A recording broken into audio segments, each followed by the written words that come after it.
Comentario de la Epístola a los Hebreos. Por John Owen. Tomo 1, capítulo 2. Del plumista de la Epístola a los Hebreos. 1. Estando vindicada la autoridad divina de la Epístola. No es de gran importancia indagar seriamente sobre su autor. Los escritos que proceden de la inspiración divina no reciben ningún añadido de autoridad de la reputación o la estima de aquellos por quienes fueron escritos. Y esto el Espíritu Santo lo ha manifestado suficientemente al ocultar los nombres de muchos de ellos del conocimiento de la Iglesia en todas las épocas. El cierre del Pentateuco tiene un autor incierto, a menos que supongamos, con algunos de los judíos, que fue escrito por Moisés después de su muerte.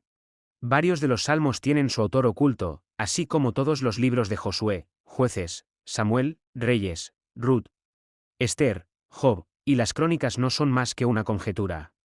Si se hubiera producido algún perjuicio a su autoridad, esto no habría sido así. En cuanto a los que se conocen sus autores, no se estimó que fueran dados por la profecía porque fueran profetas, sino que se supo que eran profetas por la palabra que entregaron.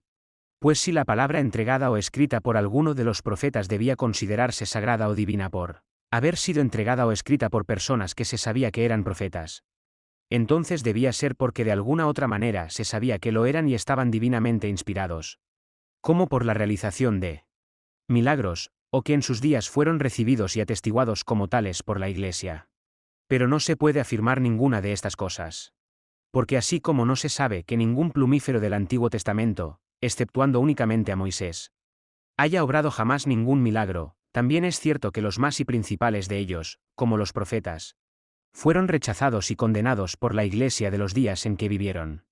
Por lo tanto, la única manera en que se probó que eran profetas fue por la palabra misma que entregaron y escribieron. Y de ello dependía la evidencia y la certeza de que estaban divinamente inspirados. Véase Amós 7, 14-17, Jeremías 23, 25-31. Y, dejando de lado esa inspiración real por el Espíritu Santo que tenían para la declaración y escritura de esa palabra de Dios que les llegaba en particular, los profetas mismos estaban sujetos a errores. Así fue Samuel, cuando pensó que Eliab debía ser el ungido del Señor, 1 Samuel 16, 6, y Natán, cuando aprobó el propósito de David de construir el templo, 1 Crónicas 17, 2, y el gran Elías cuando supuso que no quedaba nadie en Israel que adorara a Dios correctamente, 1 Reyes 7 y 14, 18. Fue, pues, como dijimos, la palabra de la profecía la que dio a los escritores de la misma la reputación y la autoridad de profetas. Y el hecho de ser profetas no dio autoridad a la palabra que declararon o escribieron como palabra de profecía. Por lo tanto, no es necesaria una investigación ansiosa sobre el autor de cualquier parte de la escritura. Pero como no hay pruebas suficientes para descubrir quién fue el escritor de esta epístola, por lo que también las excepciones hechas a su original divino pueden ser finalmente obviadas, también serán tomadas en consideración. Este es un tema en el que muchos hombres eruditos, de antaño, se han ejercitado, hasta que este único argumento ha crecido hasta convertirse en tratados enteros y extensos. Y yo solo me ocuparé de que la verdad, que ya ha sido afirmada y vindicada enérgicamente, no se vuelva a convertir, mediante esta revisión, en algo dudoso y cuestionable. 2. San Pablo es quien afirmamos que esta epístola fue escrita. Se reconoce que esto fue tan cuestionado antiguamente, que Orígenes, tras el examen de la misma, concluye: lo que es la verdad misma en este asunto solo lo sabe Dios. Sin embargo, reconoció que los antiguos lo consideraban escrito por Pablo, y eso, dice, no sin buenas razones, mientras que la atribución del mismo a cualquier otro la asigna a un mero informe.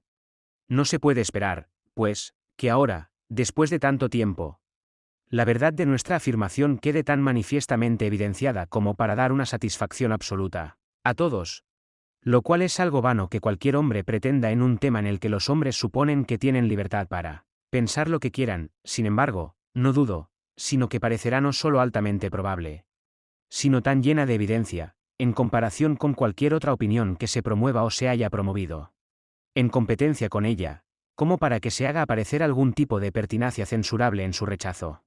Ahora bien, todo lo que ofreceré como prueba de ello puede reducirse a estas 6 cabezas. 1. El fracaso manifiesto de todos los que se han esforzado por asignarla a cualquier otro plumífero. 2. La insuficiencia de los argumentos en los que se insiste para refutar nuestra afirmación. 3. El testimonio que se le ha dado en otras opiniones. El testimonio que se le da en otras escrituras. 4. Consideraciones tomadas del propio escrito, comparadas con otros escritos reconocidos del mismo autor.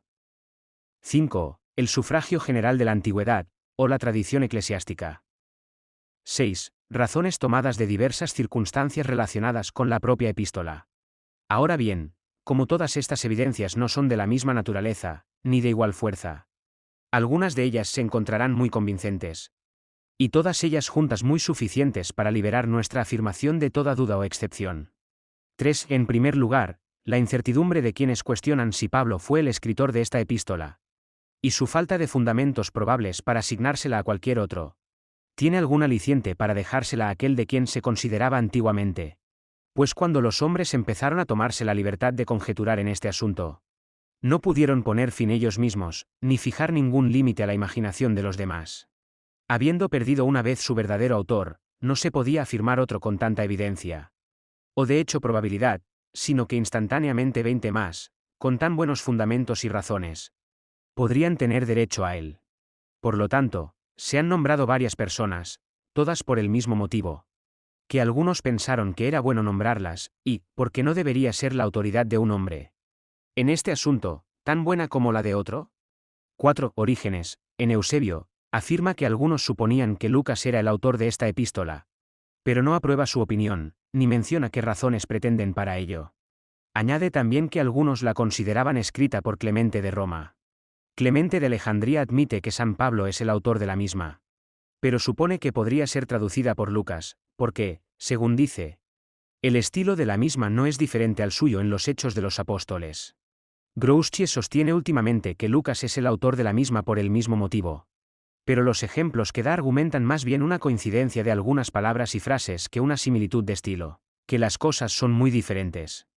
Jerónimo también nos dice que Iaxte quos dan videtures y Luca evangelistae, es decir, que algunos pensaron que había sido escrita por el evangelista Lucas, lo cual tomó de Clemente, Orígenes y Eusebio, solo que no menciona nada de la similitud de estilo con el de San Lucas. Pero después nos informa de que, a su juicio, hay una gran conformidad de estilo entre esta epístola y la de Clemente Romano. Ninguno de ellos nos da a conocer quiénes fueron los autores o aprobadores de esta conjetura. Ni le dan crédito ellos mismos, tampoco hay ninguna razón de esta opinión reportada por ellos, sino solo la insinuada por Clemens 5 de la concordancia del estilo con el de los Hechos de los Apóstoles, que, sin embargo, no es admitida por Jerónimo, por lo que no atribuye a Lucas la escritura, sino solo la traducción de la misma.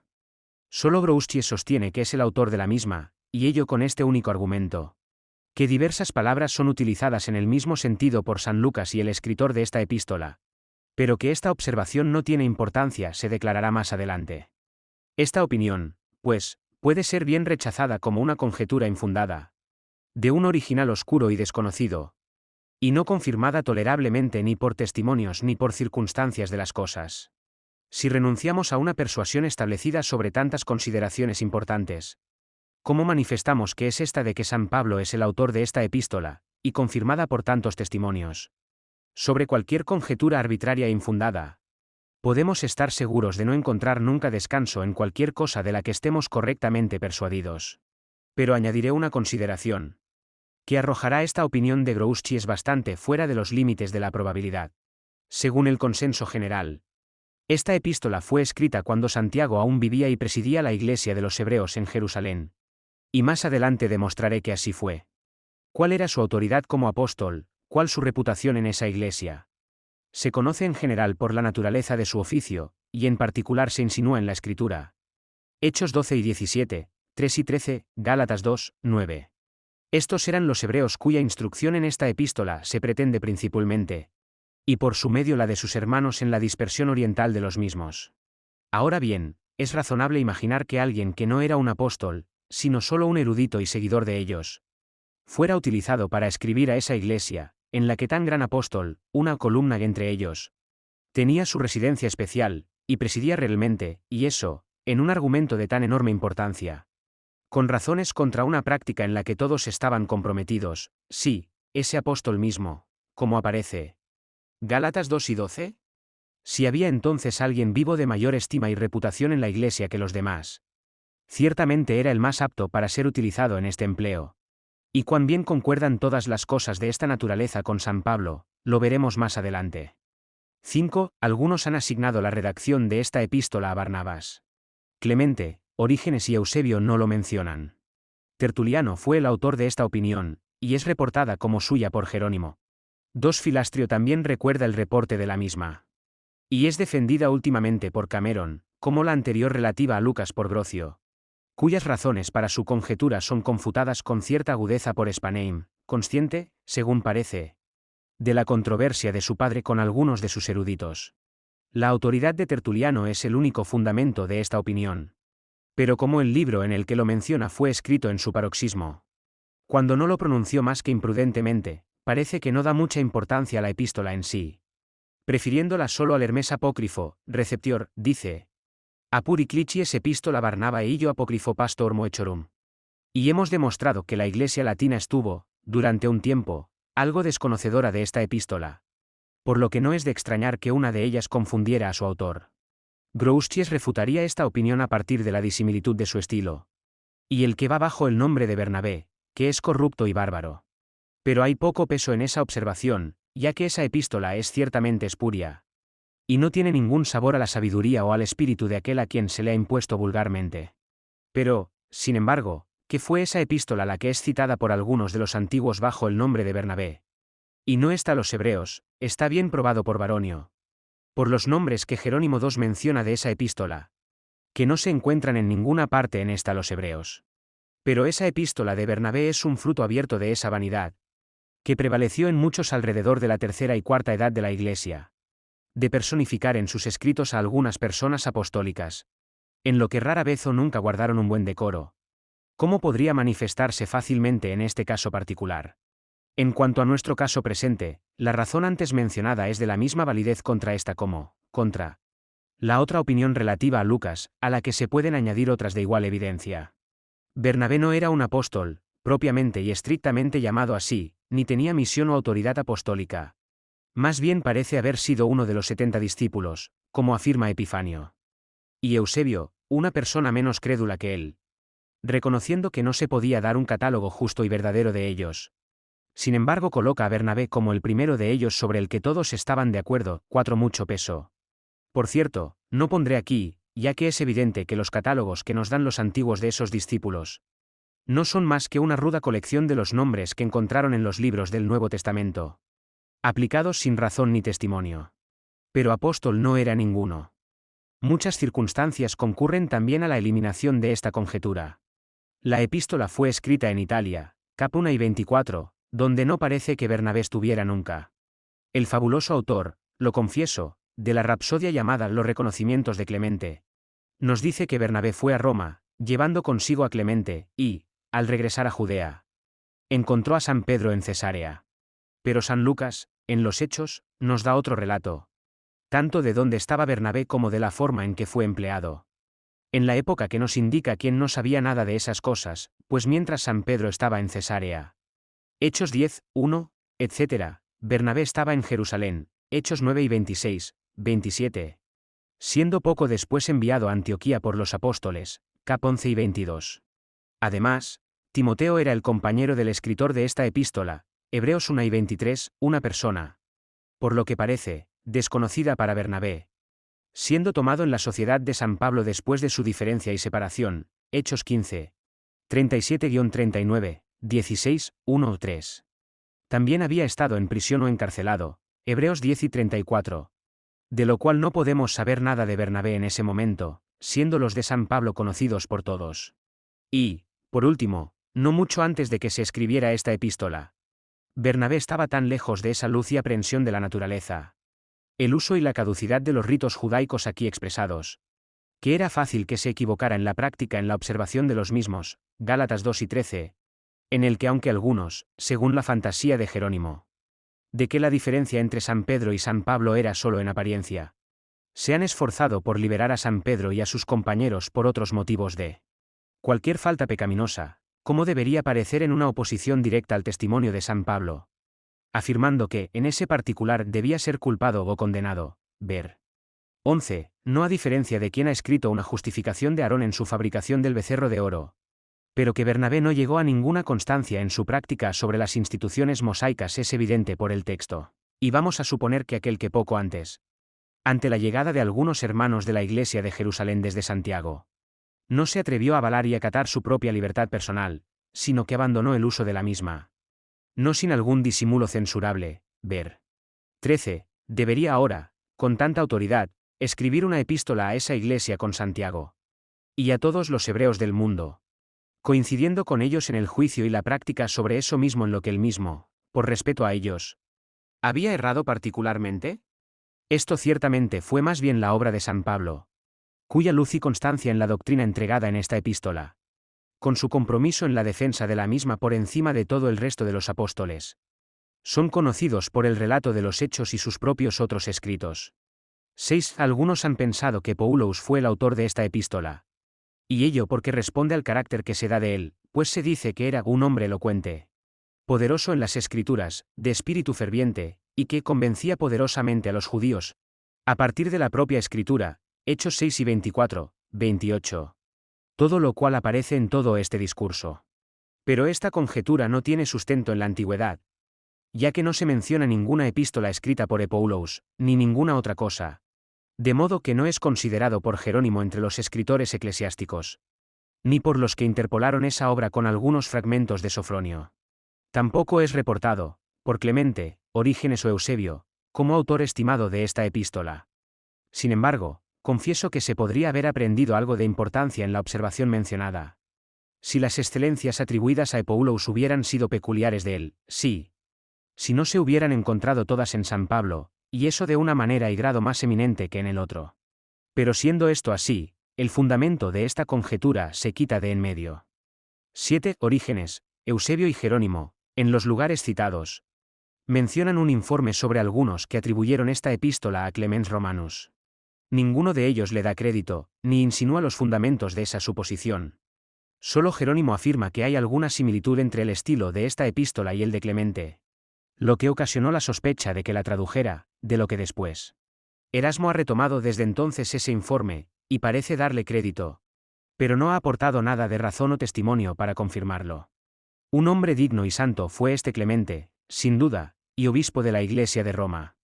Pero ninguno de los antiguos de cierta erudición o juicio ha dado peso a esta conjetura. ¿Por qué? ¿Qué tenía que ver él, que era un converso de entre los gentiles, con las iglesias de los hebreos? ¿Qué autoridad tenía para interponerse en lo que era su preocupación peculiar? ¿De dónde puede parecer que tenía esa habilidad en la naturaleza, uso y fin de los ritos e instituciones mosaicos, que el escritor de esta epístola descubre en sí mismo? Tampoco esa epístola suya a la Iglesia de Corinto, que aún se conserva, aunque excelente en su género, nos permite pensar que escribió por inspiración divina. Además, el autor de esta epístola tenía el deseo y el propósito de ir a los hebreos, sí, desea ser restaurado a ellos, como alguien que había estado con ellos antes, cap 1 y 19, 23. Pero como no parece que este Clemente haya estado nunca en Palestina, nadie puede imaginar qué razón tendría para dejar ahora su propio cargo para ir allí. Y para poner fin a este innecesario debate, en esa epístola que era verdaderamente suya, hace uso de las palabras y la autoridad de esta, como observó Eusebio hace tiempo. 8. Sistus Senensis afirma que la obra cuyo autor buscamos fue asignada por algunos a Tertulián. Una imaginación aficionada e impía, y tal como ningún hombre de juicio o sobriedad podría caer en ella. Esta epístola era famosa en las iglesias antes de que Tertuliano naciera, es atribuida por él mismo a Bernabé. Y se dice que algunos pasajes de la misma fueron corrompidos por un tal Teodoto mucho antes de su tiempo. De la incertidumbre de estas conjeturas, con la evidencia de la razón y las circunstancias por las que son refutadas, parece que hemos obtenido dos cosas.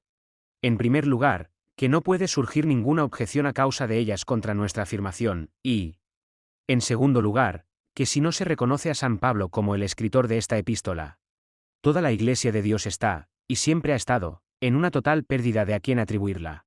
Y puede esperarse razonablemente que la debilidad de estas conjeturas, si no se suma, sí que compensa la credibilidad de las razones y testimonios que se presentarán para asignársela a él. 9. Las objeciones que algunos ponen en contra de nuestra asignación de esta epístola a San Pablo, según el orden propuesto, deben ser consideradas a continuación. Pasaré por ellas con la brevedad que pueda, para no faltar a la defensa diseñada.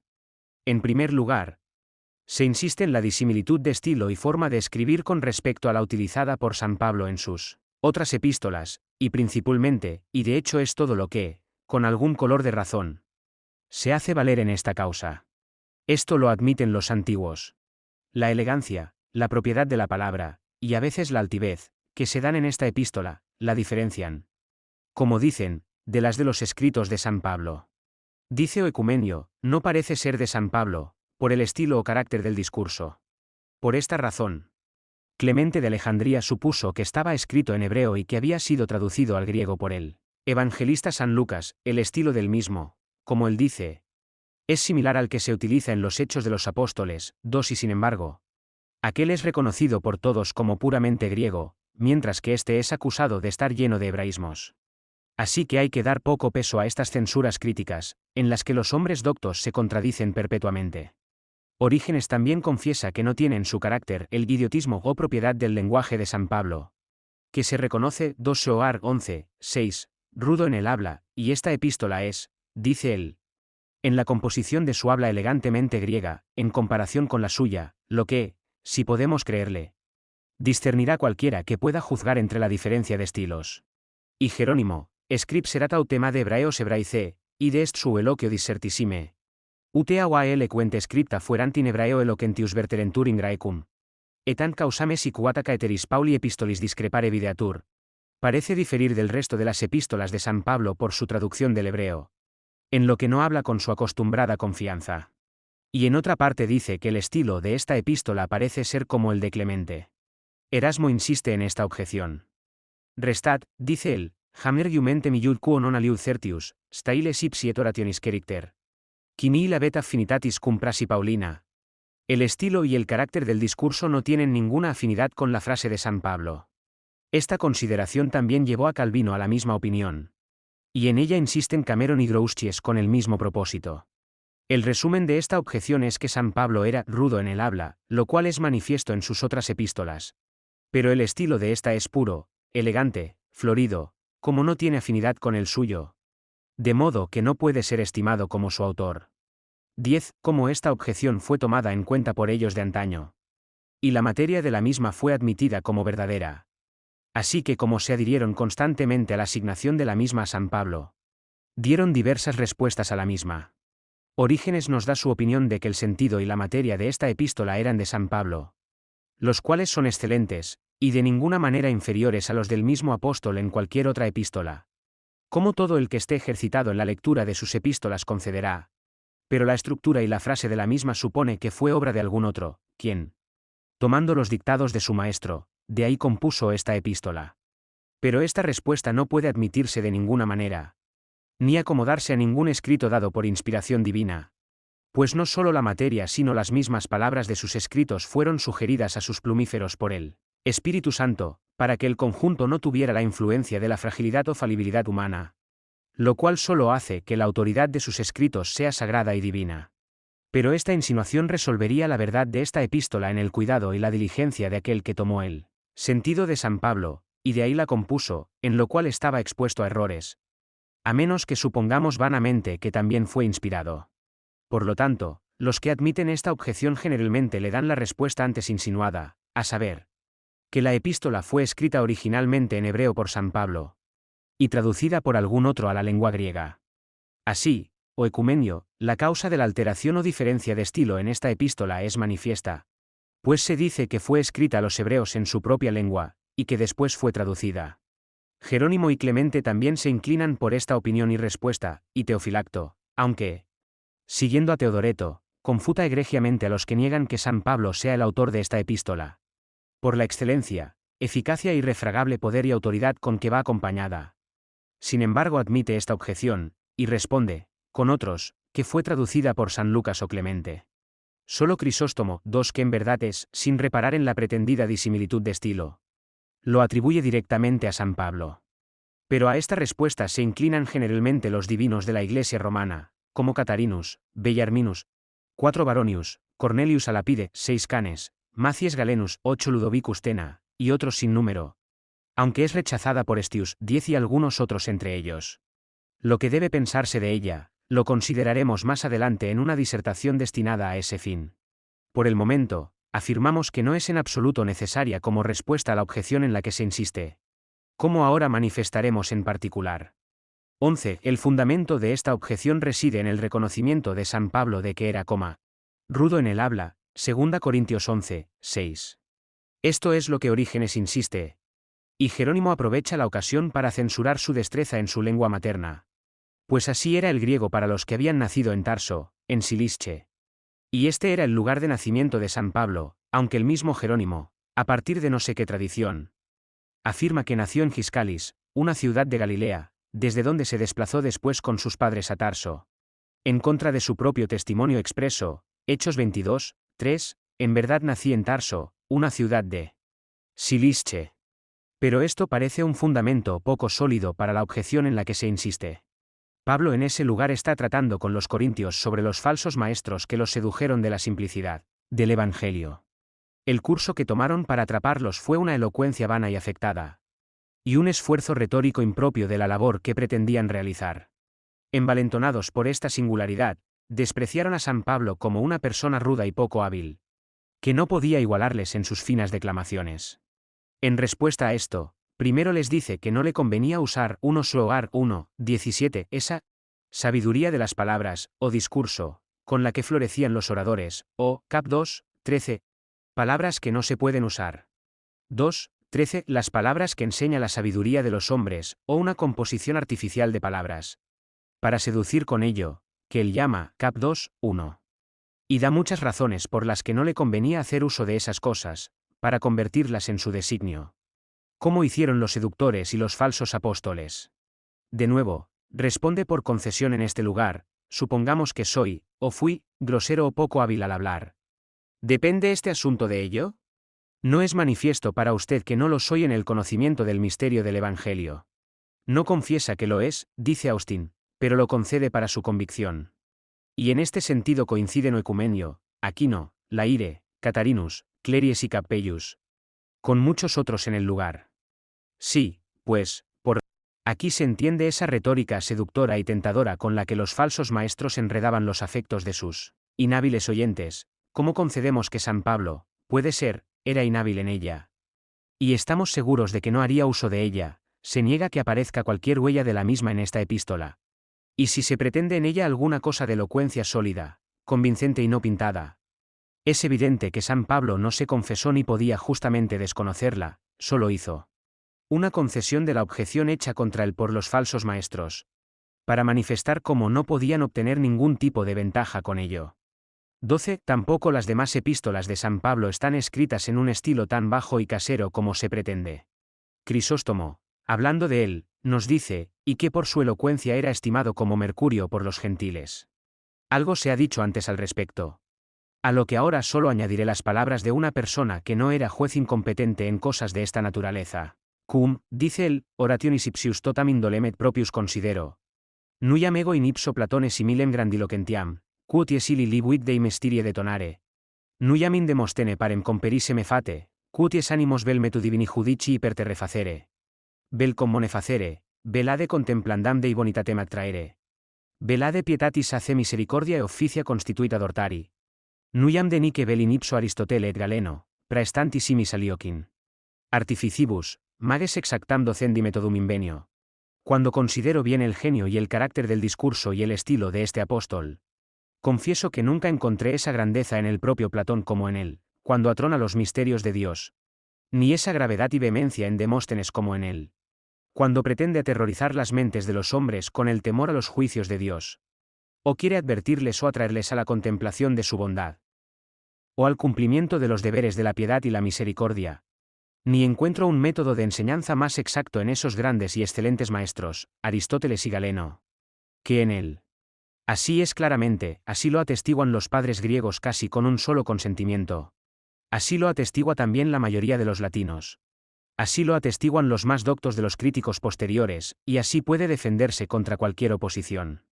Y el propio Jerónimo, que se toma la mayor libertad para censurar su estilo, se olvida tanto en otros lugares de su propia temeridad en él como para clamar contra los que soñaban. Como él dice, que San Pablo no conocía a fondo toda la propiedad del lenguaje. Y aquel que fue el primero que pronunció una palabra sobre cualquier defecto de este tipo, aunque tan capaz de juzgar como cualquiera que haya pasado desde entonces su censura al mismo propósito. Estaba en un error evidente en el mismo ejemplo en el que se apoyó para confirmar su observación. Se trata de Ireneo, uno de los primeros y más eruditos de los padres griegos, pues, afirmando que hay muchos hipérbatos en el estilo de este apóstol, que lo hacen desigual y difícil. Confirma su afirmación con un ejemplo en 2 Hogar 4:4. En quienes el Dios de este mundo ha cegado las mentes de los que no creen, pues dice, las palabras deberían haberse colocado naturalmente así. En quienes Dios ha cegado las mentes de los que en este mundo no creen. Así, para obviar un sofisma insensato de los valentinianos, hay que suponer un hipérbaton en el estilo del apóstol, cuando en realidad no hay el menor color de ello. Sobre todo el asunto, entonces, afirmaré con confianza, que no hay ninguna clase de defecto en ninguno de sus escritos, y que cada cosa, considerando la materia y la naturaleza de la misma, la persona en cuyo nombre habló, y aquellos a quienes escribió, está expresada como debería ser para el fin propuesto, y no de otra manera. Y de ahí que, debido a la variedad del asunto tratado, y a la diferencia entre las personas a las que escribió, también hay variedad en su forma y manera de expresarse en varias de sus epístolas. Y en muchas de ellas hay tal descubrimiento y manifestación de sólida elocuencia y pura elegancia de palabra, que la observación de las mismas en cualquier escrito está lejos de tener peso para demostrar que no es suyo. 13. Puede, pues, concederse, aunque no se pruebe, que hay cierta disimilitud de estilo entre esta y el resto de las epístolas de San Pablo, y las razones de ello son suficientemente manifiestas. El argumento tratado en esta epístola es distinto al de la mayoría de las demás. Muchas circunstancias de aquellos a quienes escribió son singulares. El resorte de sus razonamientos y la forma de sus argumentaciones se adaptan peculiarmente a su tema y a la condición de aquellos a quienes escribió. Además, en la redacción de esta epístola hubo en él un marco especial y una incitación del espíritu, ocasionados por muchos acontecimientos relacionados con ella. Su intenso amor y su relación cercana en la carne con aquellos a quienes escribía, recordada afectuosamente por él mismo, y expresada de una manera inimitable, Rom 9:1-3, se ejerció sin duda en su tratamiento sobre su mayor y más cercano interés. Los prejuicios y la enemistad de algunos de ellos contra él, registrados en varios lugares de los Hechos, y recordados por él mismo en algunas otras de sus epístolas, también estuvieron bajo su consideración. Gran parte del tema que trataba era materia de controversia, que debía ser debatida a partir de la Escritura, y en la que aquellos con los que trataba pensaban que podían disentir del sin ningún perjuicio para su fe u obediencia. La condición de ellos también debía afectarle en gran medida. Ahora no solo estaban bajo los problemas, peligros y temores actuales, sino positi inter sacrem et saxum, a las puertas mismas de la ruina, si no se les libraba de la trampa de la adhesión obstinada a las instituciones mosaicas. Ahora bien, ¿quiénes no saben qué alteraciones en el estilo y en la forma de escribir estas cosas producirán? En quienes tienen la capacidad de expresar las concepciones de sus mentes y los afectos que les asisten. No saben nada de este asunto. Y otras diferencias con respecto al resto de las epístolas de Pablo, pero que evidentemente se pueden ver que surgen de estas y otras causas similares. Nadie las ha descubierto todavía, ni puede hacerlo. Y a pesar de la elegancia del estilo que se pretende, que está tan lleno de hebraísmos como cualquier otra epístola del mismo autor, lo descubriremos en nuestro paso por ella. Lo que ciertamente una persona de esa habilidad en la lengua griega como el escritor de esta epístola descubre, ser podría haber evitado, si hubiera creído conveniente hacerlo. 14. Tampoco debe omitirse que hay tal coincidencia en muchas frases, uso de palabras y expresiones, entre esta epístola y el resto de las de San Pablo, que no nos permitirá conceder una discrepancia de estilo como algunos imaginan. Muchas de ellas han sido recogidas por otros, por lo que me limitaré a señalar los lugares de donde han sido tomadas. Véase el capítulo 1:1-2, comparado con 2 Corintios 13:3. Capítulo 2 y 14, con Gálatas 1 y 16, Efesios 6 y 12. Capítulo 2 y 11, con Efesios 5 y 26. Capítulo 3:1, con Filipenses 3 y 14, 2 Timoteo 1:9. Capítulo 3:6, con Romanos 5:2. Capítulo 5 y 14, con 1 Corintios 2:6, Filipenses 3 y 15, Efesios 4 y 13. Capítulo 5 y 13, con 1 Corintios 3:2. Capítulo 6 y 11, con Colosenses 2:2, 1 Tesalonicenses 1:5. Capítulo 7 y 18, con Romanos 8:3, Gálatas 4:9. Capítulo 8:6, 7, con Gálatas 3 y 19, 20, 1 Timoteo 2, 5. Capítulo 10, 1, con Colosenses 2 y 17. Capítulo 10 y 22, con 2 Corintios 7, 1. Capítulo 10 y 23, una frase propia de San Pablo y común a él. Capítulo 10 y 33, con 1 Corintios 4, 9. Capítulo 10 y 36, con Gálatas 3 y 22.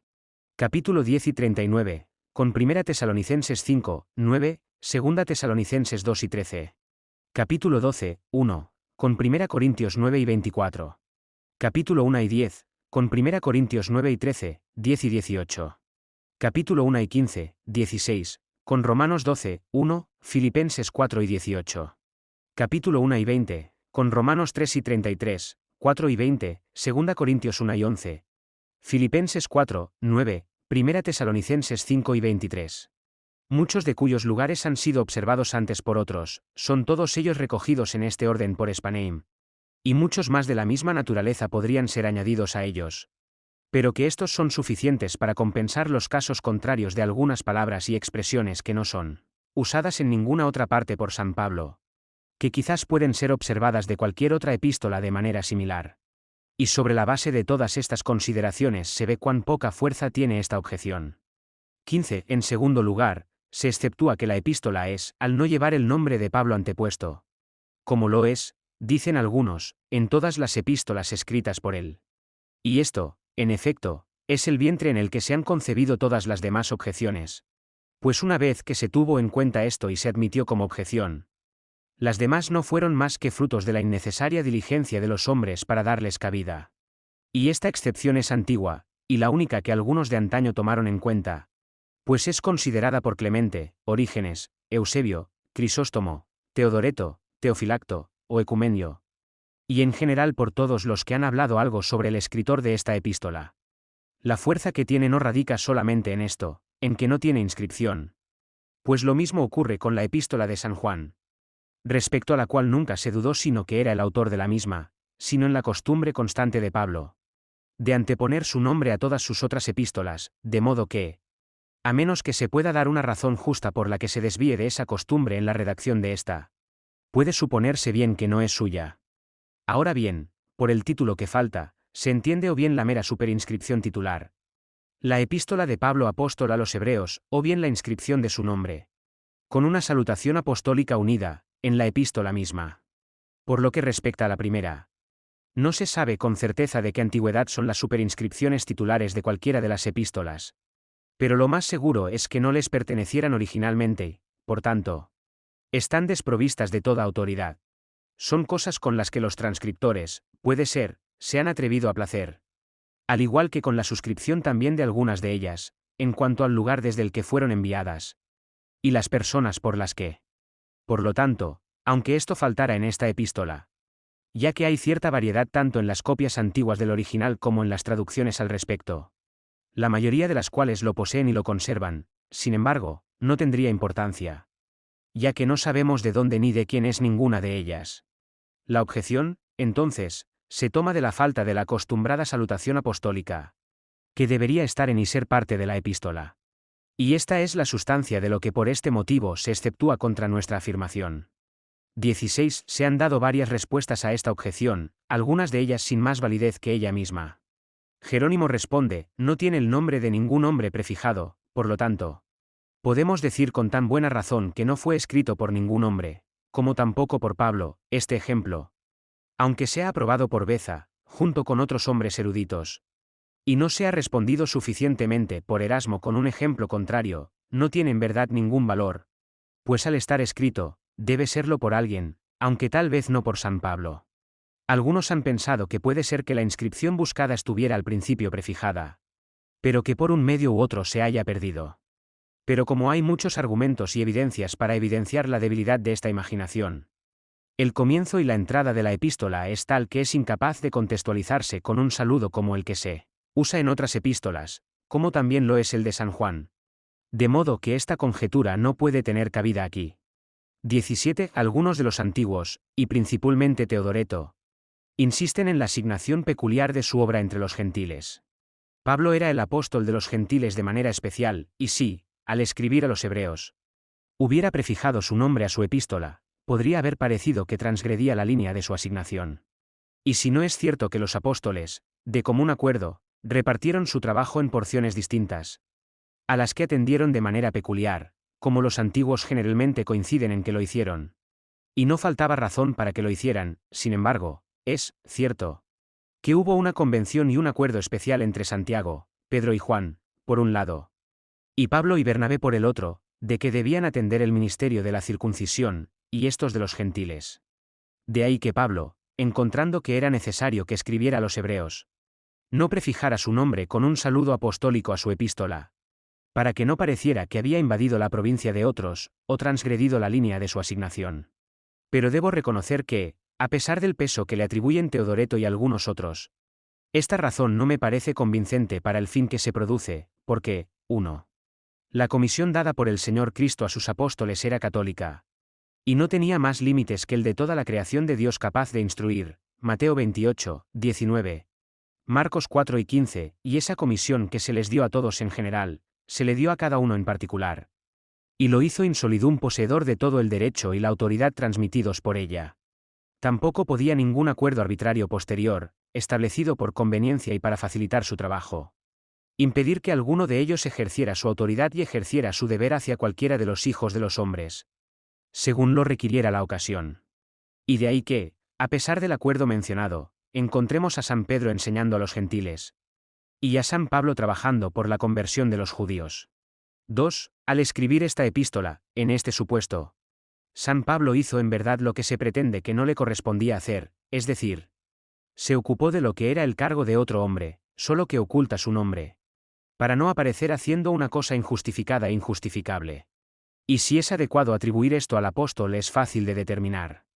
¿Cómo? Entonces, es cierto que San Pablo, al escribir esta epístola, no hizo más que lo que en deber debía hacer, y a lo que se extendía la autoridad que le había dado Cristo, así que el ocultamiento de su nombre, para que no se pensara que había hecho algo irregular, es una cosa que, sin mucha temeridad, no se le puede imputar. 18. Hay otra respuesta a esta objeción, que parece ser sólida y satisfactoria, en la que se apoyan la mayoría de los antiguos, y es que San Pablo tenía razones de peso para no declarar su nombre a la entrada de esta epístola a los hebreos, tomadas de los prejuicios que muchos de ellos tenían contra él. En esto insiste Clemens en Eusebio. Ocultó sabiamente su nombre, dice, a causa de la opinión prejuiciosa que tenían contra él. Y en esto insiste ampliamente Crisóstomo, 2 a quien siguen en esto Teofilacto, o Ecumenio y otros sin número. El partido perseguidor de la nación lo consideraba un apóstata, un desertor de la causa en la que una vez se comprometió, y uno que enseñaba la apostasía de la ley de Moisés. Sí, como pensaban, que ponía a todo el mundo en contra de ellos y de todo lo que glorificaban. Hechos 9 y 28, y qué enemistad se suele suscitar en tales ocasiones todos los hombres lo saben. Y su ejemplo es un ejemplo suficiente de ello. Y a ello se añadió, lo que Crisóstomo, y con razón, pone de relieve, que no era una persona ordinaria, sino un hombre de grandes y extraordinarias habilidades, lo que aumentó poderosamente la provocación.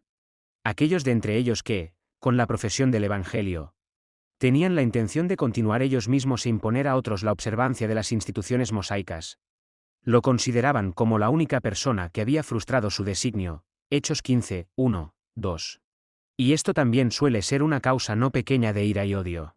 El espíritu de estos hombres poseyendo después a los ebionitas, despreciaron a San Pablo como un griego y desertor de la ley, como atestigua Epifanio. E incluso los mejores de entre ellos, que, en uso de su libertad o por una indulgencia que se les concedía, continuaban en el culto del templo, lo vigilaban con celo, por si no tenía esa estima por Moisés que imaginaban que les convenía conservar. Hechos 9 y 20. 21. No es difícil conjeturar cuántos prejuicios contra su doctrina y sus razonamientos podrían haber creado estos pensamientos y celos, si él, a la entrada de su trato con ellos, hubiera prefijado su nombre y su saludo habitual, siendo este el estado y la condición de las cosas en referencia a San Pablo, y no a ningún otro conocido plumilla del Espíritu Santo, o discípulo eminente de Cristo en aquellos días. Este defecto de inscripción, como bien observa Beza, demuestra que la epístola es más bien suya que de cualquier otra persona. Y aunque sé que puede haber alguna réplica a esta respuesta, tanto por el descubrimiento que hace de sí mismo en el final de la epístola, como por la alta probabilidad de que los hebreos, al recibirla por primera vez, examinaran diligentemente por quién fue escrita. Sin embargo, juzgo que es muy suficiente para frustrar la excepción en la que se insiste, aunque quizá no contenga la verdadera causa, al menos toda, de la omisión de un saludo apostólico en la entrada de la misma. 19. Sí, pues, queremos conocer la verdadera y justa causa de la omisión del nombre del autor y de la mención de su autoridad apostólica en la entrada de esta epístola. Debemos considerar cuáles fueron las justas razones de anteponerlos a sus otras epístolas.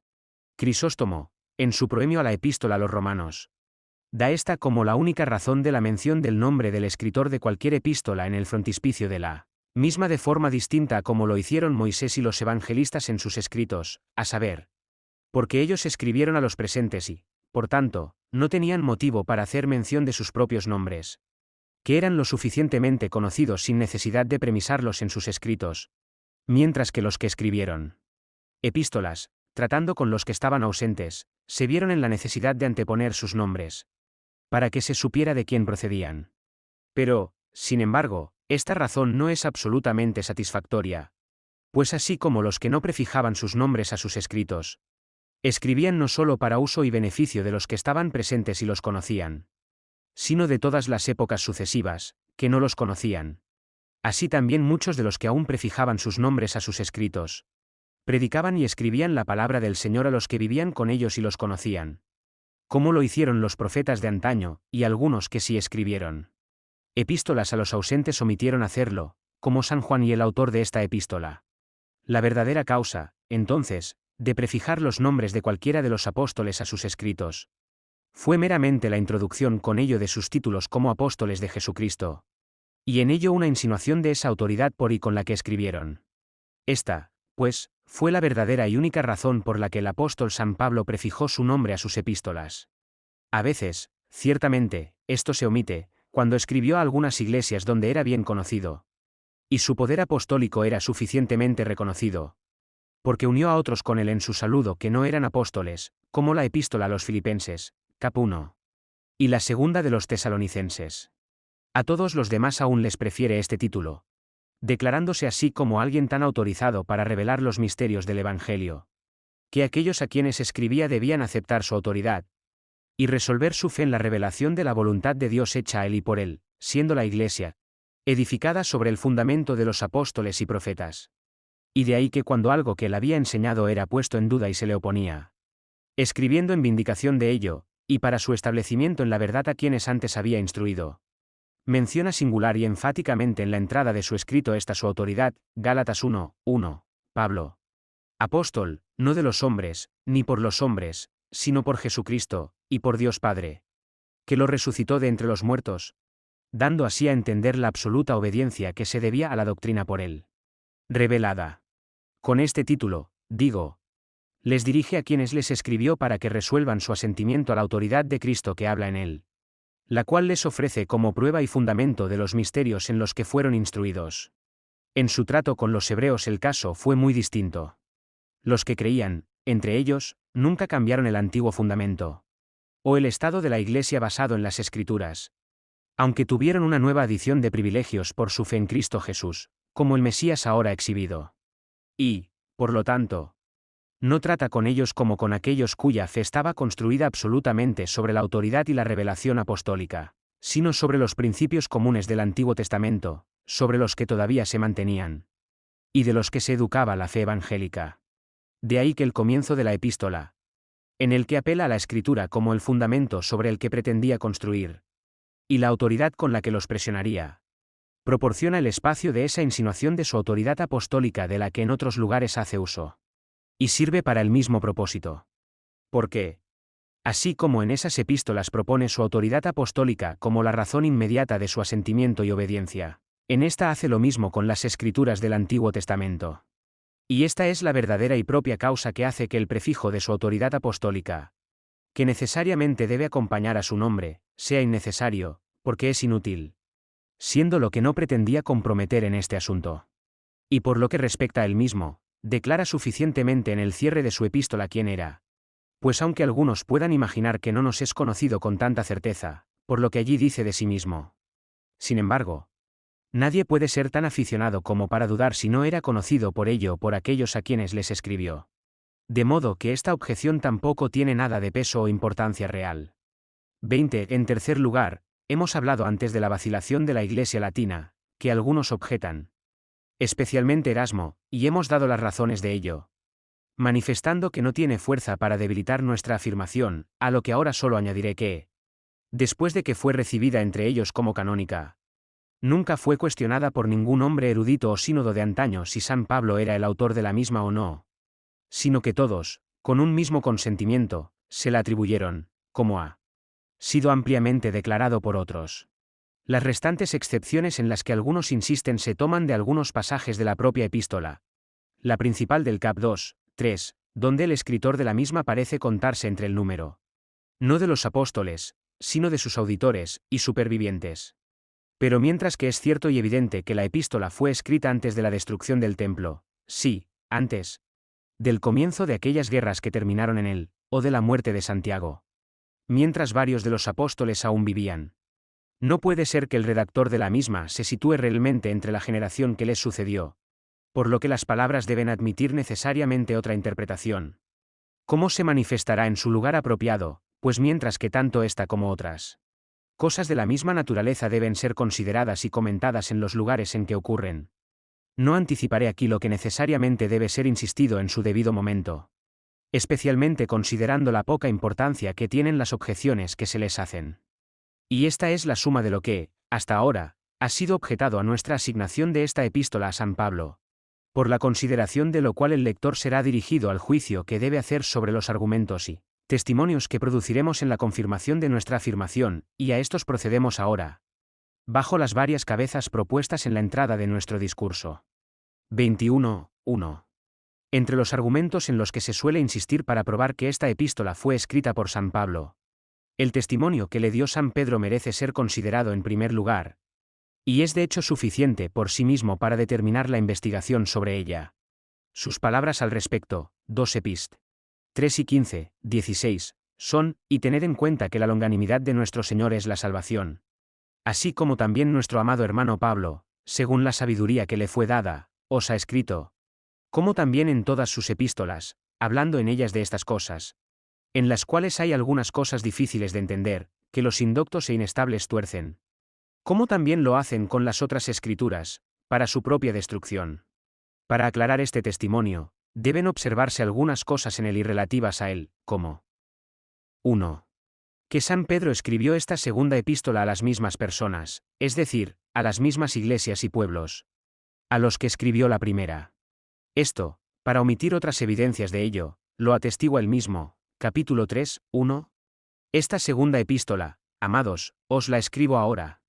No solo fue absolutamente su segunda epístola, sino la segunda que escribió a las mismas personas, manejando en ambas el mismo argumento general, como él mismo en las siguientes palabras afirma. 2. Que su primera epístola fue escrita a los judíos o hebreos de la dispersión asiática, etc. A los elegidos extranjeros de la dispersión del Ponto, Gelasche, Capadocia, Asia y Bitinia, capítulo 1. 1, es decir, a los, como Santiago denomina a las mismas personas, cap 1, las 12 tribus, o los hebreos de las 12 tribus de Israel, en su dispersión. Estos son los que los judíos de Jerusalén llamaban los, Juan 7 y 35, la dispersión, o los de su nación que estaban dispersos entre los gentiles. A esos especialmente se refieren en el imperio griego. A estos los llamaron la dispersión, o la dispersión de Israel, cuando fueron cribados entre todas las naciones, como el cribado de un tamiz, Amós 9, 9. En el Salmo 147, 2, se les llama, que los LXX, según la frase en sus días. Traducen, las dispersiones, o los dispersos de Israel, como los llama Isaías, y, cap 27, 13. De modo que no cabe duda de que estos eran aquellos a quienes San Pedro llama los del Ponto, de Gelasche, etc., como Santiago, extendiendo su saludo al mismo pueblo en todos los lugares, los de las 12 tribus. Además, muchas de las cosas en las que insiste San Pedro en estas epístolas eran propias de los hebreos, que también eran de su especial cuidado. Véase primera epístola 1, 10-12, 2, 9, 21, 3, 5, 6, 4, 7, 17, segunda epístola 1, 19-21, 2, 1, etc. 3, 10-14. Y pueden observarse en ellas muchos otros lugares particulares de la misma naturaleza. Para resumir nuestra evidencia en este particular, Pedro, siendo de manera especial el apóstol de la circuncisión, o de los hebreos, Gálatas 2, 7. Habiendo convertido con su primer sermón a muchos de estos forasteros de Capadocia, el Ponto y Asia, Hechos 2, 9-11, 41. Atribuyéndoles ese título a los que escribía que era el apelativo habitual y propio de ellos en todo el mundo. Santiago 1, 1, Juan 7 y 35. Tratando con ellos en su mayor parte sobre cosas que les son peculiares de manera especial, y ello con argumentos y a partir de principios peculiarmente conocidos por ellos. Como bien manifiestan los lugares antes citados, no queda ningún motivo de duda sino que fue a esos hebreos a quienes escribió. Tampoco las excepciones que se hacen a esta evidencia son de tal importancia como para merecer un recuerdo por parte de quienes no pretenden prolongar sus discursos insistiendo en cosas innecesarias. 22. Ahora bien, en este testimonio se afirma claramente que San Pablo escribió una epístola peculiar a aquellos a quienes San Pedro escribió la suya, es decir, a los hebreos, os ha escrito a vosotros, como también en todas sus epístolas. Es decir, en todas sus otras epístolas, además de sus otras epístolas a otras iglesias y personas. También os ha escrito una a vosotros. De modo que, si el testimonio de San Pedro puede ser recibido, San Pablo indudablemente escribió una epístola a los hebreos. Pero puede ser, dicen algunos, otra epístola, y no esta de la que tratamos. En particular la dirigida a los Gálatas, que trata de las costumbres y el culto judaicos. Pero esta epístola mencionada por San Pedro fue escrita particularmente a los hebreos en distinción de los gentiles. Esta a los Gálatas fue escrita peculiarmente a los gentiles en oposición a los judíos. De modo que no podría haberse fijado un caso más infeliz. Además, no trata en ella de las cosas que aquí menciona San Pedro, que son, en efecto, el tema principal de la epístola a los hebreos. Pero, dicen otros, Pablo podría, en efecto, escribir una epístola a los hebreos, que podría perderse. Y esta que tenemos podría ser escrita por algún otro. Pero no sé de dónde debe proceder esta respuesta, sino de una resolución, contra la luz y la convicción.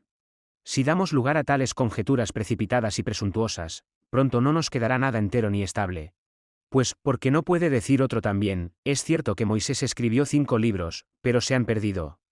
Y los que tenemos bajo su nombre fueron escritos por otro. No es, seguidamente, ni un ápice menos intolerable que alguien, sin fundamento, prueba o testimonio, afirme que la Iglesia ha perdido una epístola escrita a los hebreos por San Pablo, y haya tomado una en su lugar, escrita por no se sabe quién. Esto no es tratar con esa santa reverencia en las cosas de Dios que nos conviene. 23, 2. San Pedro declara que San Pablo, en la epístola que escribió a los hebreos, había declarado que la longanimidad de Dios, de la que les había hablado, era la salvación. Debemos ver qué era esta longanimidad de Dios, cómo era la salvación, y cómo Pablo había manifestado que lo era. 1. La longanimidad, la paciencia o la tolerancia de Dios es absoluta, hacia el hombre en general, o especial. En referencia a algún tipo de hombres, o algún tipo de pecados o provocaciones que hay entre ellos. La primera de ellas no es la que aquí se pretende. Ni había ninguna razón para que San Pedro dirigiera a los judíos a las epístolas de San Pablo en particular, para conocer la longanimidad de Dios en general, que se revela tan abundantemente en toda la Escritura tanto del Antiguo como del Nuevo Testamento, y que sólo ocasionalmente es mencionada por San Pablo. Hubo, por tanto, una especial longanimidad de Dios, que en aquel tiempo ejerció hacia los judíos, esperando la conversión y la reunión de sus elegidos hacia él, antes de que esa destrucción total y final que habían merecido viniera sobre esa iglesia y estado. Esto lo compara con la longanimidad de Dios en los días de Noé, mientras predicaba el arrepentimiento al mundo. Primera epístola 3 y 20, porque así como los que fueron obedientes a su predicación, que era solo su propia familia, se salvaron en el arca de la destrucción general que vino sobre el mundo por el agua, así también los que se hicieron obedientes a la predicación del Evangelio durante esta nueva temporada de la especial longanimidad de Dios debían ser salvados por el bautismo, o la separación de los judíos incrédulos por la profesión de la fe, de esa destrucción que iba a venir sobre ellos por el fuego. De esta longanimidad de Dios los judíos incrédulos, al no entender que era particular, se burlaban. Y de los que les amenazaban con tal asunto o acontecimiento de ella, segunda epístola 3, 4. Lo cual hace que el apóstol declare la naturaleza y el fin de esta longanimidad, que ellos ignoraban. Versículo 9. 2. Y así fue esta particular longanimidad de Dios hacia los judíos. Mientras se les predicaba el Evangelio antes de su desolación final, salvación, en cuanto que Dios los perdonó, y les permitió permanecer por un tiempo en la observación de su antiguo culto y ceremonias, concediéndoles mientras tanto benditos medios de luz e instrucción, para llevarlos a la salvación. 3. Y esto lo declara San Pablo en esta epístola. No es que esto sea formalmente y en términos la doctrina principal de la epístola, sino que real y efectivamente les da a conocer la intención del Señor en su longanimidad hacia ellos, y sirve peculiarmente a esa longanimidad de Cristo en su instrucción de ellos. Y por lo tanto, después de haberles enseñado la verdadera naturaleza, el uso y el fin de todas las instituciones mosaicas, que todavía se les permitía usar, en la especial paciencia de Dios insinuada por San Pedro, y de haberlos convencido de la necesidad de la fe en Cristo y de la profesión de su Evangelio, concluye todos sus razonamientos recordándoles el fin que en breve se le iba a dar a esa longanimidad de Dios, que entonces se ejercía hacia ellos. Cap 12, 25-29. 12, 25-29. De modo que esta nota también es eminentemente característica de esta epístola. 24, 3. En la redacción de la epístola mencionada por Pedro, parece atribuir a Pablo una eminencia de sabiduría. Fue escrita según la sabiduría que le fue dada. Así como Pablo en todas sus otras epístolas ejerció la gracia de la sabiduría, también en la que escribió a los hebreos. No hay duda de que ejerció y puso en práctica sus otras gracias de conocimiento, celo y amor también. Pero sin embargo, Pedro aquí, de manera eminente, marca su sabiduría en esa epístola. No es la sabiduría espiritual de Pablo en general, en el conocimiento de la voluntad de Dios y de los misterios del Evangelio, a la que Pedro se refiere aquí, sino esa santa prudencia especial que ejerció en la compostura de esta epístola, y en el mantenimiento de la verdad sobre la que trató con los hebreos. Y qué carácter tan eminente tiene también esta epístola nos esforzaremos, con la ayuda de Dios, en evidenciar en nuestra exposición de la misma. Su especial comprensión en todos los misterios del Antiguo Testamento, que envolvían la verdad en una gran oscuridad y oscurantismo, desplegando las cosas ocultas desde la fundación del mundo, su aplicación de ellos, con diversos testimonios y argumentos, al misterio de Dios manifestado en la carne, sus diversos intertextos de razonamientos y exhortaciones a lo largo de su epístola, su condescendencia con la capacidad, los prejuicios y los afectos de aquellos a quienes escribía, exhortándoles constantemente con sus propios principios y concesiones, manifiestan, entre otras muchas cosas, la singular sabiduría que Pedro da a entender que utilizó en esta obra.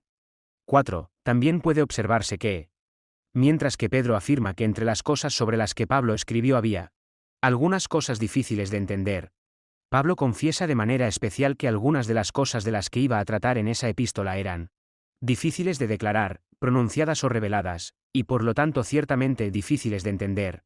Cap 5 y 11, lo cual en nuestro progreso manifestaremos que fue dicho no sin una gran y urgente causa.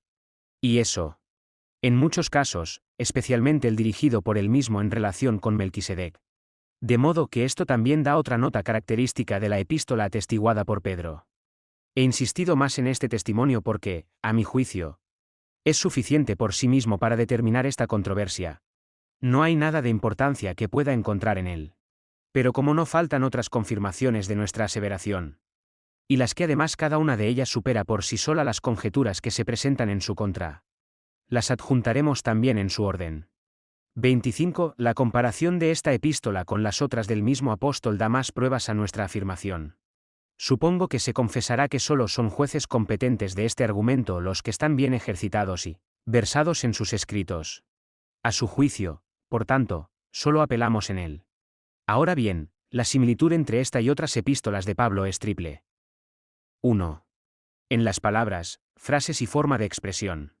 De este tipo pueden darse muchos ejemplos, y manifestarse en ellos una coincidencia de frases tal que no suele observarse entre los escritos que tienen varios o diversos autores. Pero en esto no insistiré particularmente, en parte porque ya lo han hecho otros en general, y en parte porque todos ellos se observarán en nuestra exposición misma. Tampoco conviene a nuestro presente propósito entrar en un debate sobre palabras y expresiones particulares. Tampoco asigno más fuerza a esta observación, sino solo que es suficiente para manifestar la debilidad de las excepciones instadas por algunos para probar que no es de él, a partir del uso de algunas pocas palabras que no fueron usadas en otra parte por él. O no en el sentido en que aquí se aplican, pues sus instancias no son en número comparables con las otras. Y para evidenciar la vanidad de esa parte de su objeción que se refiere al uso peculiar de algunas palabras en esta epístola, basta observar que una palabra, siendo usada 3 veces en esta única epístola, tiene en cada lugar un significado peculiar y diverso. 2. También hay una coincidencia de materia o doctrinas entregadas en esta y las otras epístolas de Pablo. No insistiré mucho en esta consideración, pues en ninguna de las epístolas se limitó a lo que había pronunciado en otras partes, ni se vio obligado a evitar mencionarlo si la ocasión lo requería. Tampoco se limitó a otros plumíferos del Espíritu Santo a no tratar lo que él había enseñado. Como tampoco los evangelistas se abstuvieron de escribir el mismo relato.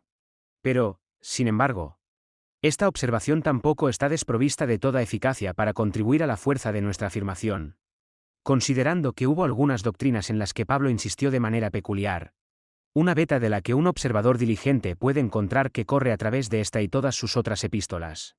Pero 3. Lo que bajo este encabezado quisiera presionar, es la consideración del espíritu, el genio, y la manera de escribir que procede de ellos, peculiar de este apóstol en todas sus epístolas. Se requieren muchas cosas para que cualquiera pueda juzgar correctamente esta insinuación. Debe, como dice Bernardo, beber del espíritu de Pablo, o hacerse partícipe del mismo espíritu con él. En su medida, quien quiera entender sus escritos.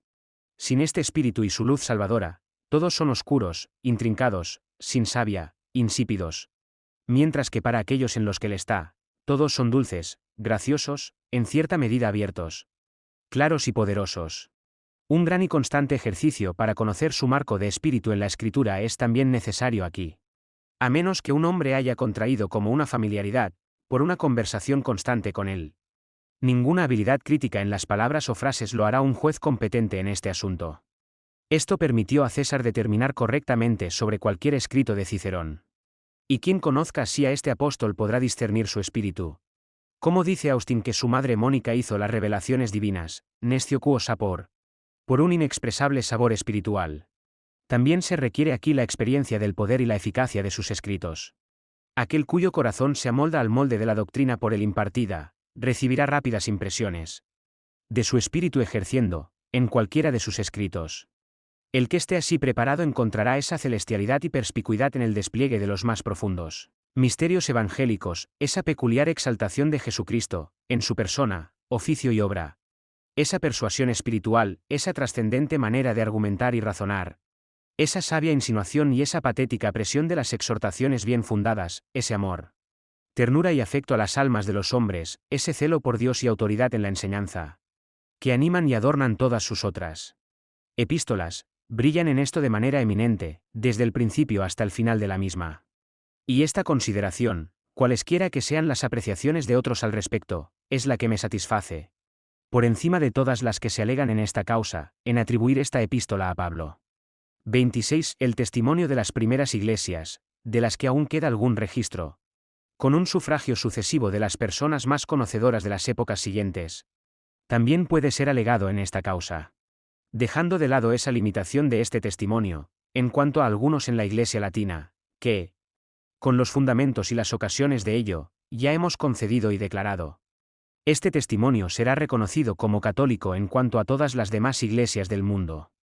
Un hombre erudito últimamente ha contado y reportado las palabras de más de 30 de los padres griegos y 50 de los latinos que reportan esta tradición primitiva. No molestaré al lector con un catálogo de sus nombres, ni con la repetición de sus palabras. Y eso porque se reconoce todo lo que en general afirmamos en cuanto a la Iglesia oriental. Entre ellos se hizo pública por primera vez esta epístola, ya que tenían muchas más ventajas para descubrir la verdad en este asunto de hecho que las que podía tener cualquiera de la Iglesia romana o la que les siguió en otros lugares en épocas posteriores. Tampoco tenían otra cosa que la convicción y la evidencia de la verdad misma para inducirlos a abrazar esta persuasión. Y quien considere la condición de las primeras iglesias bajo la persecución, y las dificultades que encontraron para comunicar los escritos apostólicos que les fueron entregados, con esa obstrucción especial a la difusión de a los hebreos de la que ya hemos hablado, no puede concebirlo racionalmente de otra manera sino como un fruto eminente de la buena providencia de Dios, que reciba tan pronto una atestación pública de las primeras iglesias como evidentemente parece haber hecho. 27. La propia epístola descubre de varias maneras a su autor. Algunas de ellas las relataremos brevemente. 1. El argumento general y el alcance de la misma declaran que es de Pablo. Tiene dos partes. 1. La exaltación de la persona, el oficio y la gracia de nuestro Señor Jesucristo. Con la excelencia del Evangelio y el culto en el ordenado, revelados por él. 2. El descubrimiento de la naturaleza, el uso y la caducidad de las instituciones mosaicas. Su inutilidad actual y el cese de su obligación de obediencia. La primera parte podemos conceder que fue igualmente el designio de todos los apóstoles. Aunque la encontramos de manera peculiar insistida en los escritos de Pablo. La segunda fue su obra y asunto especial. A esto, en parte ex instituto, en parte ocasionalmente, por la oposición de los judíos. Se dedicó a promoverlo en todo el mundo. Los apóstoles de la circuncisión, de acuerdo con la sabiduría que les fue dada, y adecuadamente a la naturaleza de su trabajo, se acomodaron más a la opinión prejuiciosa de los profesores judíos. Y el resto de los apóstoles tuvieron poca ocasión de tratar con ellos o con otros sobre este tema. Pablo, de manera eminente, en esta obra cargó con el peso de ese día. Habiendo resuelto bien todas las demás iglesias que se vieron perturbadas en esta controversia por algunos de los judíos, por fin trata con ellos directamente en esta epístola, dando cuenta de lo que había predicado y enseñado en otras partes con este propósito, y los fundamentos sobre los que procedió, y esto no sin gran éxito, como lo demuestra el entierro de la controversia judía no mucho después. 2. El método de su procedimiento es el mismo que el de sus otras epístolas, que también le era peculiar. Ahora bien, en la mayoría de ellas, sí, en todas las que no están reguladas por alguna ocasión particular, consiste en exponer primero los misterios doctrinales del Evangelio, vindicándolos de oposiciones y excepciones, y luego descender a las exhortaciones a la obediencia deducidas de ellos, con una enumeración de los deberes morales especiales que debían tener en cuenta aquellos a quienes escribía. Este es el método general de sus epístolas a los romanos, a los efesios, a los colosenses, a los filipenses y a la mayoría de las demás. Y esto también se observa en esta epístola. Solo que, mientras tenía un respeto especial por la apostasía de algunos de los hebreos, ocasionada por la persecución que entonces comenzó a crecer contra ellos, cualquier argumento o testimonio en su pasaje le daba ventaja para presionar una exhortación a la constancia. Y para disuadirlos de reincidir, él se aferra a ello, y se desvía hacia inferencias prácticas con ese propósito, antes de llegar a sus exhortaciones generales hacia el final de la epístola. Salvo esta diferencia ocasional, el método de esta es el mismo que el utilizado en las demás epístolas de Pablo, y que era peculiarmente suyo. 3. Su forma de argumentar en esta y en sus otras epístolas es la misma. Ahora bien, esta, como veremos, es sublime y mística, acomodada más bien a la razón espiritual de los creyentes que a las reglas artificiales de los filósofos. Que abunde más en testimonios y citas de las Escrituras del Antiguo Testamento en esta que en otras epístolas. Como lo hace, lo requería necesariamente el asunto del que trata y las personas a las que escribía. 4. Muchas cosas en esta epístola manifiestan evidentemente que quien la escribió no solo era poderoso en las Escrituras, sino también sumamente versado y hábil en las costumbres, prácticas, opiniones, tradiciones, exposiciones y aplicaciones de las Escrituras, entonces recibidas en la Iglesia judaica. ¿Cómo lo manifestaremos plenamente en nuestro progreso? Ahora bien, ¿quién, en aquellos días, entre los discípulos de Cristo, podía ser este sino Pablo? Pues así como él fue educado bajo uno de los mejores y más famosos de sus maestros en aquellos días, y aprovechó en el conocimiento de su religión actual de entonces por encima de sus iguales, así también, por falta de esta clase de aprendizaje, los judíos estimaron que los principales de los otros apóstoles, Pedro y Juan, eran idiotas e indoctos. 5. Varios detalles hacia y en el cierre de la epístola proclaman abiertamente que Pablo fue el escritor de la misma. Como 1. La mención que hace de sus prisiones, y la compasión que los hebreos mostraron hacia él en sus sufrimientos y mientras era prisionero, cap 10 y 34. Ahora bien, como los lazos de Pablo fueron después famosos en Roma, Fil 1 y 13, no hubo nada de mayor notoriedad, en lo que se refiere a la Iglesia de Dios en aquellos días, que las que sufrió en Judea, de las que se acuerda en esta expresión. Con qué serios esfuerzos, con qué furia y tumulto, los gobernantes y el cuerpo del pueblo buscaron su destrucción. Con qué público y con qué solemnidad su causa fue varias veces escuchada y debatida. Con el tiempo de su encarcelamiento que siguió, todo se declara en los hechos en general. Ahora bien, nadie puede imaginar sino que, mientras este gran campeón de su profesión defendía tan públicamente su causa, y se exponía a tanto peligro y riesgo por ello. Todos los creyentes de aquellas partes estaban sumamente preocupados por su condición, como lo habían estado por la de Pedro en el caso similar, y le dieron toda la ayuda y el aliento que pudieron. Esta compasión de ellos, y sus propios lazos, como prueba de su fe y de su amor mutuo en el Evangelio, les recuerda ahora. De ninguna otra persona, sino de Pablo, tenemos motivos para conjeturar que se pueda hablar así. Y sin embargo, el sufrimiento y la compasión aquí mencionados no parecen haber sido cosas hechas en un rincón. De modo que esta única circunstancia es capaz, por sí misma, de enervar todas las excepciones que se esgrimen contra su consideración como autor de esta epístola. 2. La mención del querido y constante compañero de Pablo, Timoteo, es de la misma importancia. Cap 1 y 23. Que Timoteo estuvo en Roma con Pablo en sus prisiones se afirma expresamente, Fil 1 y 13, 14, 2, 19-24. Que él mismo también fue arrojado a la cárcel con Pablo se insinúa aquí, al expresarse su liberación. Ahora bien, ciertamente es poco creíble que cualquier otro, en Italia, donde Pablo estaba entonces, y recién liberado de la prisión, escriba a las iglesias de los hebreos, y en ello haga mención de sus propias ataduras y de las ataduras de Timoteo. Un hombre desconocido para ellos sino por medio de Pablo, y no insinúe ni una sola vez nada sobre su condición. Las excepciones de algunos, como que Pablo solía llamar a Timoteo su hijo, mientras que el escritor de esta epístola lo llama hermano, cuando, en realidad, nunca lo denomina hijo, cuando habla de él, sino solo cuando le escribe, o que podría haber otro Timoteo. Cuando habla expresamente de aquel que era tan conocido por las iglesias de Dios como uno de los principales evangelistas, no merecen ser insistidas. Y seguidamente es del todo increíble que este Timoteo, el hijo de Pablo, en cuanto a su engendramiento en la fe y su continuo afecto paternal, su conocido y constante asociado en hacer y sufrir por el Evangelio, su ministro en la asistencia de él, y constantemente empleado por él en el servicio de Cristo y de las iglesias, conocido por ellos por sus medios, honrado por él con 2 epístolas escritas a él, y la asociación de su nombre con el suyo en la inscripción de otros varios, ahora debería estar tan ausente de él como para estar junto a otro en su trabajo y ministerio. 3. El signo y la señal constantes de las epístolas de Pablo, que él mismo había señalado públicamente que era así, 2 Tes 3 y 17, está subido a esto. La gracia sea con todos vosotros. Que originalmente esto fue escrito con la propia mano de Pablo no hay motivo para cuestionar, y parece ser así. Porque fue escrito, y él afirma que era su costumbre subyugar ese saludo con su propia mano. Ahora bien, esta escritura de su propia mano era una prueba para aquellos a quienes llegó primero el original de la epístola. Para los que solo tenían copias transcritas de ella, no podía ser así. La salutación en sí misma era una prueba para ellos, por ser peculiar de Pablo, y entre las demás anexas a esta epístola. Y todas estas circunstancias recibirán aún mayor refuerzo de la consideración del tiempo en que fue escrita esta epístola, de lo cual en el próximo lugar trataremos.